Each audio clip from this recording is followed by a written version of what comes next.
Vamos a leer en Hechos capítulo 17 y vamos a leer del versículo 1 al 9.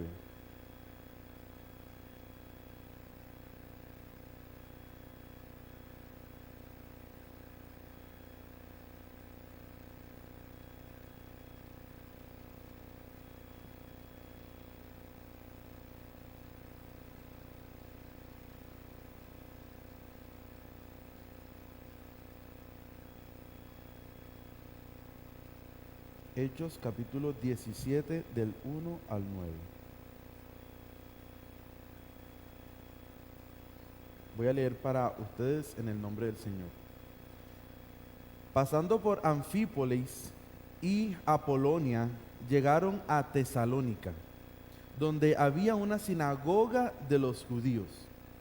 Y Pablo, como acostumbraba, fue a ellos y por 3 días de reposo discutió con ellos, declarando y exponiendo por medio de las Escrituras que era necesario que el Cristo padeciese y resucitase de los muertos, y que Jesús, a quien yo os anuncio, decía él, es el Cristo. Y algunos de ellos creyeron y se juntaron con Pablo y con Silas, y de los griegos piadosos gran número, y mujeres nobles no pocas.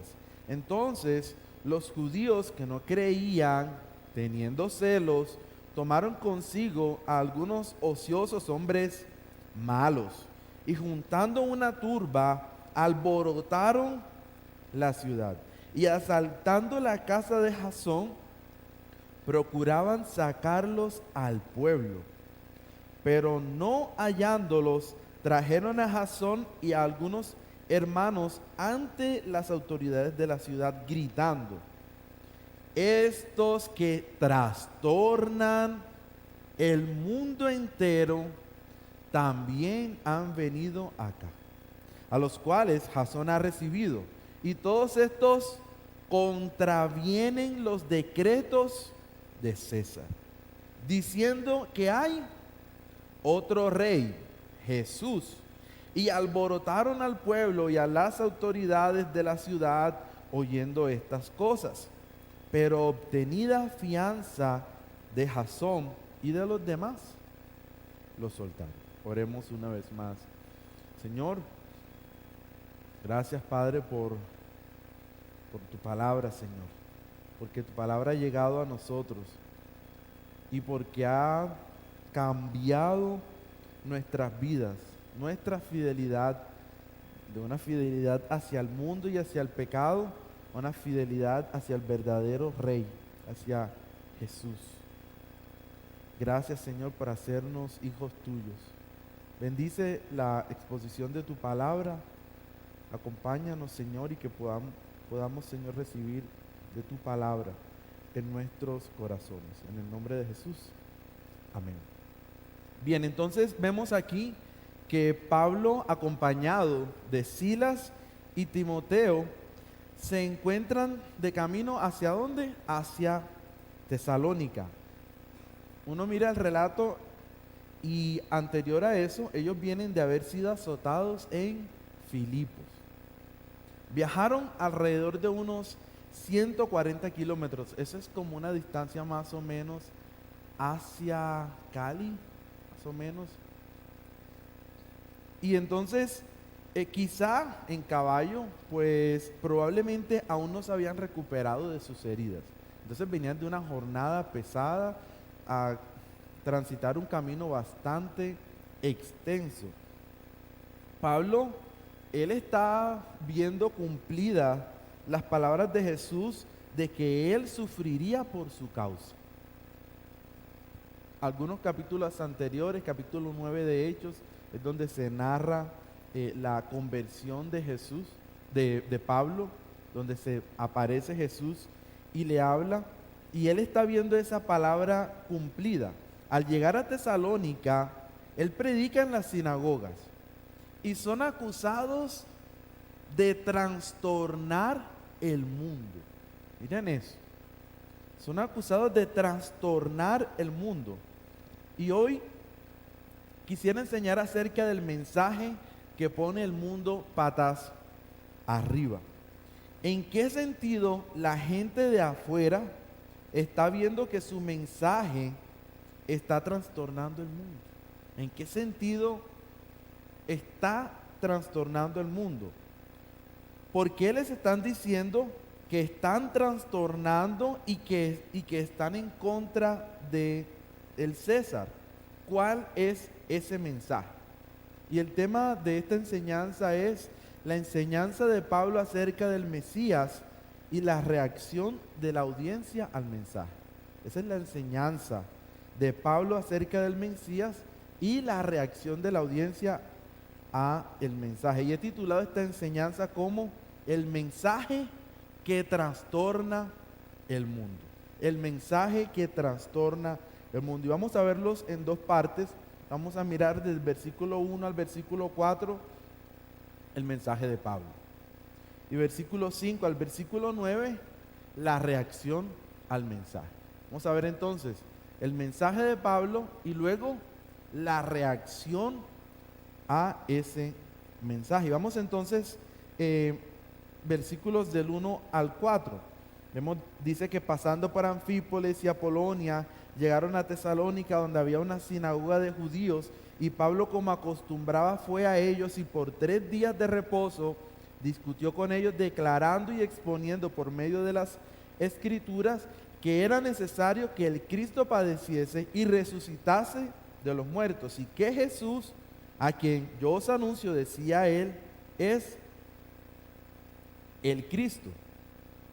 Lucas enseña la ruta trazada por Pablo y sus acompañantes. Como ya les dije, vienen de Filipos, donde fueron azotados, y transitan toda esa ruta principal en Macedonia, pasando por Anfípolis y Apolonia, lo que hoy es Polonia, una distancia, como les dije, de más o menos 140 kilómetros, y llegan a Tesalónica, una ciudad que desde tiempos atrás se acostumbraba a rendirle culto al César. Entonces vemos que es una ciudad bastante religiosa y bastante fiel al emperador, a César. César es el nombre de los emperadores romanos. Además de ser una cultura politeísta. Y como acostumbraba a hacer Pablo, al llegar a una ciudad, ¿qué era lo primero que hacía? Ir a la sinagoga. Y él está mostrando por medio del Antiguo Testamento a Jesús como Mesías. Es impresionante, porque es desde el Antiguo Testamento que él está mostrando a Jesús. Entonces Pablo dice el texto, declarando, es decir, él abre el texto y exponiendo, lo que significa es poniendo delante de ellos por medio de las escrituras, las cuales para nosotros hoy son el Antiguo Testamento, la necesidad. Él expone la necesidad de que el Mesías debía padecer y también resucitar. Son las dos. El Mesías debía padecer y resucitar. Tenemos que recordar ese aspecto. Y que Jesús era el Mesías. Y de ese Jesús padeció y resucitó. Lucas sintetiza las discusiones en la sinagoga en el tiempo que duró Pablo en Tesalónica de esa manera. Para los de la sinagoga, este es el mensaje que predica Pablo. El Cristo tenía que padecer y resucitar. En ella está implícita la salvación por medio de Jesús. Ahora, ¿por qué ese mensaje es tan importante para ellos? ¿Será que no creían en un Mesías que tenía que padecer? ¿Cuál era el Mesías que ellos esperaban? El Mesías que no iba a padecer y mucho menos resucitar. El Cristo tenía que padecer y resucitar. Entonces, Cristo murió por mano de los judíos, pero esa era la voluntad de Dios, porque Él iba a resucitar. Además, encontramos en las cartas a los tesalonicenses que se escribieron tiempo después de este relato, en qué consistía aquel mensaje resumido por Lucas. Hay una síntesis, pero si usted quiere ver el mensaje completo, tiene que leer Tesalonicenses, tiene que leer las cartas a los tesalonicenses, las cuales se convierten en el material probatorio para las acusaciones que se harán posteriormente como reacción al mensaje. Y ante este mensaje creyeron algunos judíos, dicen, pero de los prosélitos un gran número. Prosélitos, es decir, de aquellos griegos piadosos, aquellos que de alguna manera tenían cierto respeto por las leyes judías y obedecían las leyes judías, pero no eran judíos, eran griegos. La anotación de las mujeres es relevante porque el lugar que tenían culturalmente en esta ciudad, las mujeres resaltaban por su emprendimiento, que eran mujeres adineradas o por ser esposas de hombres con altos cargos, lo cual las ubicaba en lugares de influencia en la ciudad.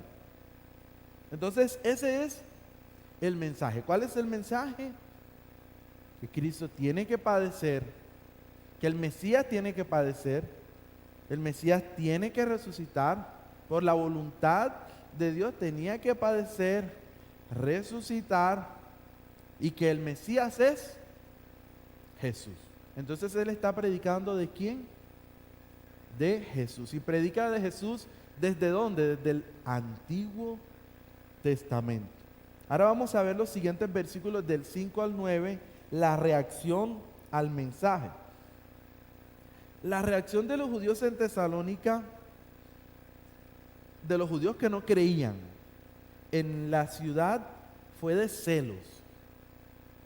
Los judíos que no creyeron tuvieron una reacción de celos al ver a los muchos que creían. ¿Qué hicieron estos hombres? Se juntaron con hombres malos para alborotar la ciudad. ¿Contra quién? Contra el hospedador, contra Jasón.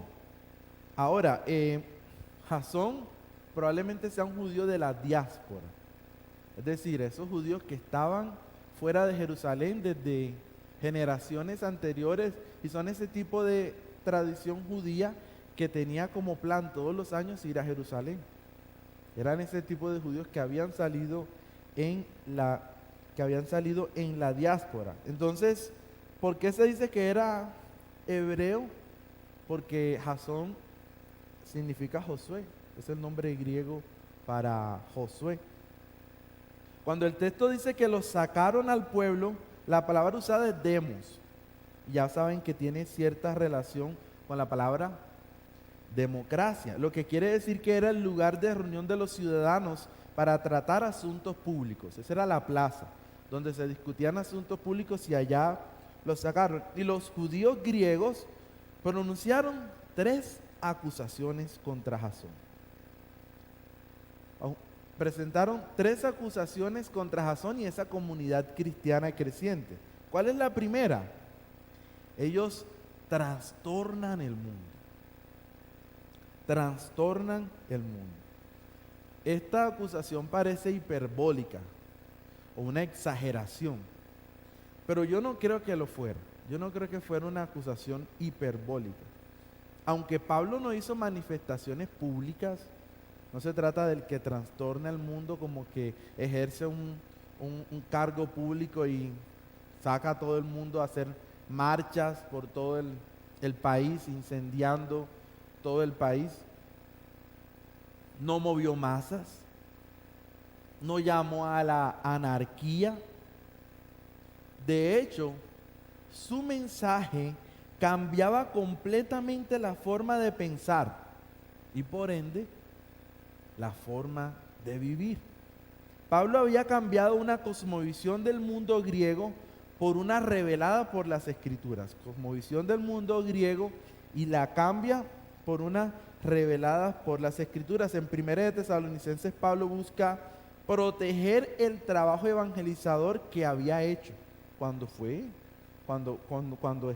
que es el relato que está en Hechos. Y esto consiste en que ellos persistan en las instrucciones, 1 de Timoteo 4:2, que les ha dejado de cómo vivir ahora que tienen a Jesús como Señor. Deben persistir en esas instrucciones. Ahora viven no en son de agradar al César, como recuerden la ciudad de Tesalónica lo hacía, sino en son de agradar a Dios. Y esto es completamente revolucionario. Yo creo que todavía no entendemos cuán revolucionario es esto. Pablo no está cambiando la forma de vestir o de caminar. El mensaje de Pablo está cambiando la forma de pensar, está cambiando la forma en la que ellos miran la realidad, la forma en la que conciben el mundo. Ahora es una nueva visión, es una nueva perspectiva. Se rigen por otros principios. Pero ese es bastante revolucionario en un entorno donde se hace lo que se dice el César. ¿O será que en nuestro entorno también? La siguiente acusación es: contravienen los decretos del César. Entonces la primera es: trastornan el mundo. La segunda es: contravienen los decretos del César. Cuando los judíos dicen esto, ellos están pensando en un juramento que se llamaba el juramento de Granga. Este juramento es de alrededor del 3 antes de Cristo, en el que la persona jura prometer y apoyar, y cito, a César Augusto, a sus hijos y descendientes durante toda su vida, en palabra, obras y pensamiento, que siempre que yo vea u oiga algo que se dice, planea o hace en contra de ellos, yo lo notifique. Ese es un juramento que hacían. Es grave la cosa. Es grave porque nosotros aquí todavía no tenemos esa concepción. De pronto lo más cercano que tenemos es el juramento de Hipócrates para los médicos, o de pronto los que prestan el servicio militar, el juramento a la bandera. Bueno, cuando se asume el pastorado se hace un compromiso, se hace un juramento. Bueno, cuando recibimos la membresía, somos aceptados en la membresía, nosotros hacemos un compromiso, ese es un juramento. Bueno, ellos hacían un juramento de su vida para servir al César. Y la otra acusación que ellos hacen es que dicen que hay otro rey, tan sencillo como eso. Hay otro rey. Como mencioné antes, las evidencias de esto se encuentran en las cartas escritas posteriormente a los tesalonicenses, en donde Pablo a Jesús le llama el Kyrios. Pablo a Jesús le llama el Kyrios. Este título es del César. Así se le llama al César. Está en griego. Y de pronto, cuando lo leemos en español, quizás no notamos el significado tan importante de una palabra, pero en los textos de la época, cuando se refiere al César, es el Kyrios. Pero en Tesalonicenses, cuando Pablo habla de Jesús, le llama el Kyrios. Eso es bastante desafiante para escribirle en una carta a una iglesia. En esta ciudad había culto al César, como ya les dije, se le tenía como Dios. El Kyrios era el César. Y algo está cambiando en esta comunidad en términos de lealtad y de cómo vivir. Su forma de pensar está cambiando. Ellos estaban viendo a Jesús como su verdadero Señor, que es como se traduce Kyrios. ¿Quién es el verdadero Kyrios? Es Jesús. No es no es el César. La inferencia lógica es que ellos han cambiado de reino. Ellos han cambiado de reino. Y ya han cambiado de rey. Han cambiado su lealtad de un emperador romano a un carpintero crucificado. Si miren esa gran diferencia, es del gran emperador romano a un carpintero crucificado, que padeció y murió y resucitó. Han cambiado de un reino a otro, y esto implica un cambio total en la forma de vivir. Un buen ejercicio que yo les recomiendo hacer es mirar en las cartas de Tesalonicenses de qué manera Pablo trastorna el mundo. Leer la carta y empezar a tomar notas. Bueno, voy a empezar a leer y voy a mirar de qué manera Pablo trastorna el mundo. ¿Cuál es ese mensaje? ¿Cuáles son esas prácticas que él está enseñando que hacen que la vida de ellos cambie por completo? El apóstol Pablo habla principalmente de algunos aspectos en específico. Entre estos se encuentra la santidad. Tesalonicenses habla de la santidad. La voluntad de Dios para ellos es la santificación. Y de acuerdo con el contexto greco-romano en el que se encuentran, donde la inmoralidad sexual, la porneia, era algo común, Pablo resalta que se deben abstener de la inmoralidad sexual. Abstener de la inmoralidad sexual. Ahora, la moralidad ya no es dictada por el imperio romano, sino por el Rey Jesús. Su sexualidad ya no se rige por la del imperio romano, se rige por la de este nuevo rey, el Rey Jesús. Y en el reino de Dios hay una cosmovisión diferente. Ahora conocemos esa cosmovisión diferente. Conocemos qué piensa Dios sobre cada aspecto de la vida. De verdad estamos muy familiarizados con este reino, con el reino de los cielos. En el reino de Dios hay una cosmovisión diferente. Y Pablo no solo habla de la santidad en términos del cuerpo, sino en cómo vivir en comunidad. De hecho, habla sobre la muerte de los creyentes. Y habla algo de lo que se llama la parusía. La parusía, que es el acercamiento, la venida, se traduce generalmente. En cuanto a vivir en comunidad, Pablo nos insta a que sigan practicando el amor unos con otros. Parece que algunos no estaban siendo responsables y no estaban trabajando, por lo que Pablo les pide que trabajen. Esta es una forma también en el que el mensaje de Pablo cambia la forma de pensar y la forma de vivir. El cambio de cosmovisión de diferentes aspectos de la vida estaba probablemente levantando preguntas como, bueno, ¿y qué pasa con los que duermen? Ellos empezaron a hacer preguntas, están ahora en este nuevo reino y levanta preguntas. ¿Qué preguntas? ¿Qué pasa con los que se mueren? Y entonces en Tesalonicenses responde, ¿qué pasaba si moría antes de la parusía del Kyrios, o sea, de la venida del Señor? ¿Qué pasaba? Por lo que Pablo les escribe para levantar su esperanza diciendo, aquellos que murieron resucitarán primero.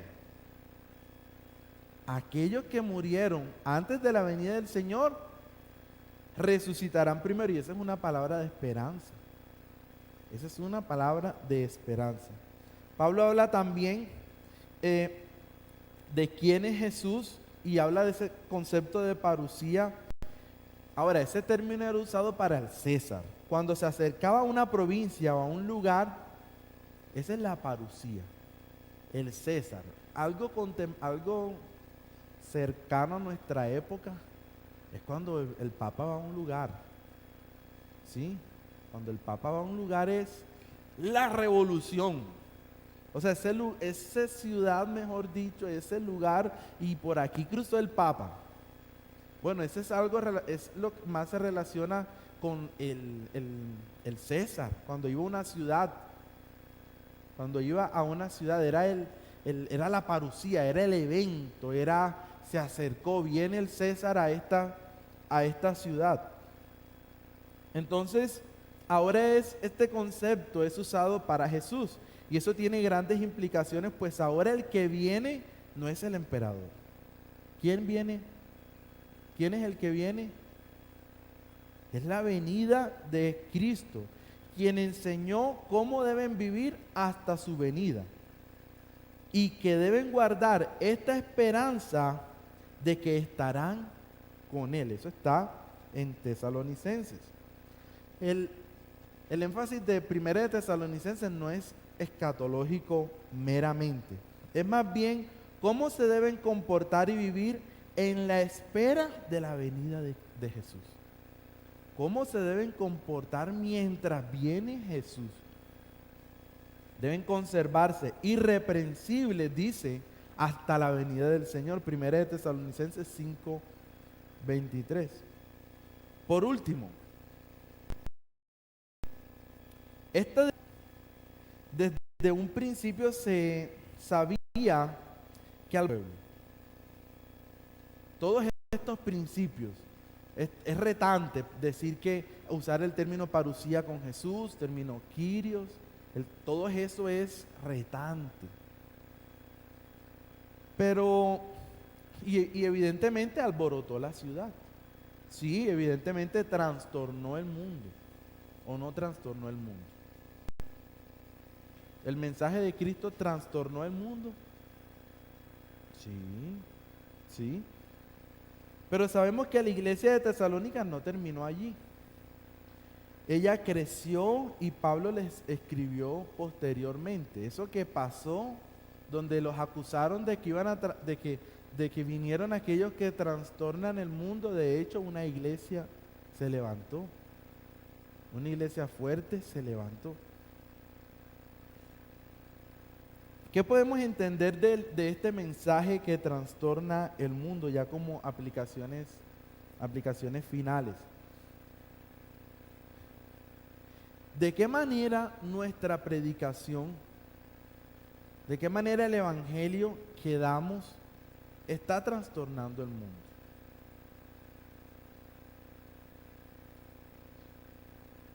Y si nuestras vidas lo están reflejando. Y como mencioné, no se trata de levantar las masas, no se trata de invitar a la anarquía, no se trata de la revolución chavista. Se trata de que nuestras vidas tienen que reflejar nuestra ciudadanía. En términos actuales, es nuestra ciudadanía. ¿Es de dónde somos ciudadanos? Somos ciudadanos del reino de Dios. Muchas iglesias hoy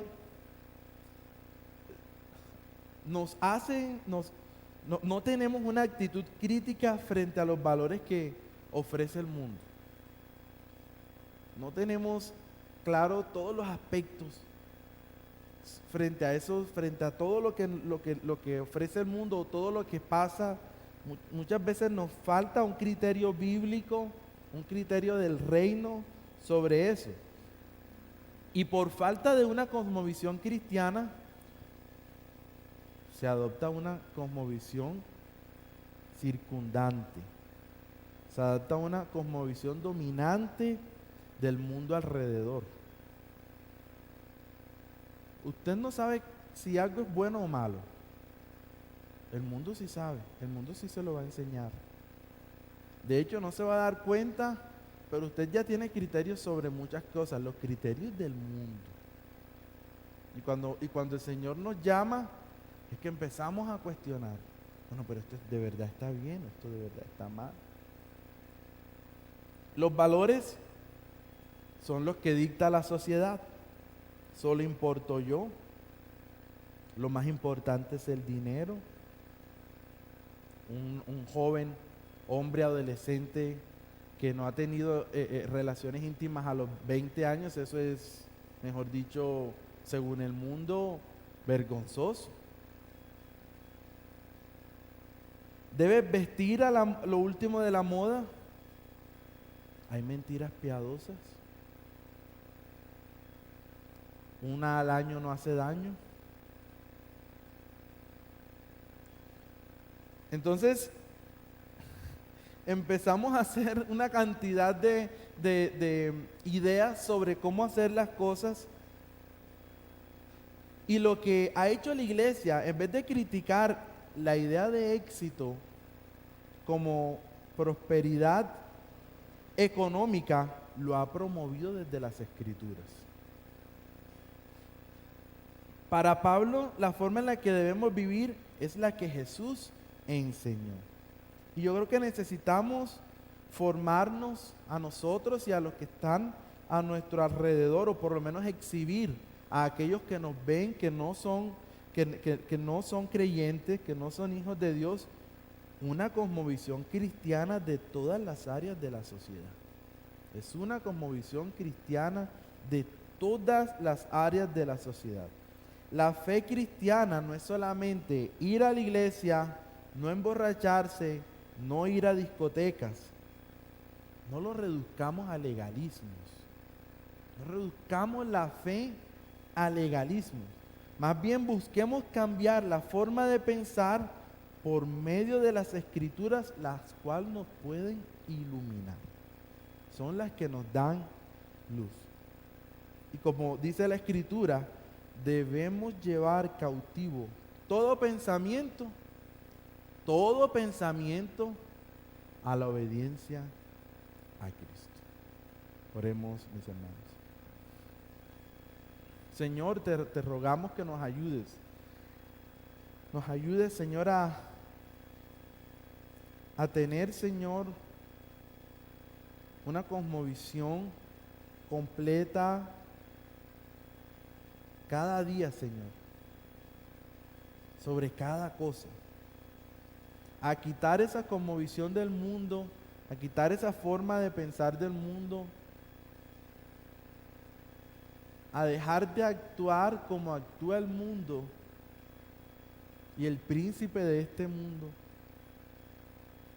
y a empezar a actuar como hijos tuyos, que modelamos esa nueva ciudadanía, esos nuevos valores del reino, esa ética cristiana. Ayúdanos a ser firmes, Señor, y a no negociar nuestras cosmovisiones, pero también ayúdanos a ser humildes, Señor, con lo que tú nos das. Señor, ayúdanos a ser humildes con lo que nos has enseñado, Señor, y a mostrarlo con el ejemplo. No solamente con los argumentos, no con simplemente un ir y venir de argumentos, sino con lo que hacemos, Señor, con nuestra vida, con nuestro ejemplo. Señor, ayúdanos a trastornar el mundo, pero no a la manera del mundo, sino a la manera de Cristo. Ayúdanos, Señor, en este caminar, en este peregrinaje, porque tú fuiste quien nos llamó y tú eres quien nos está acompañando en este camino. Y tú prometiste no dejarnos solos, Señor, sino acompañarnos cada día con tu Espíritu Santo. Te rogamos, Señor, que nos ayudes cada día a ser más como tú y a sujetar todos nuestros pensamientos en obediencia a ti. En el nombre de Jesús, Señor.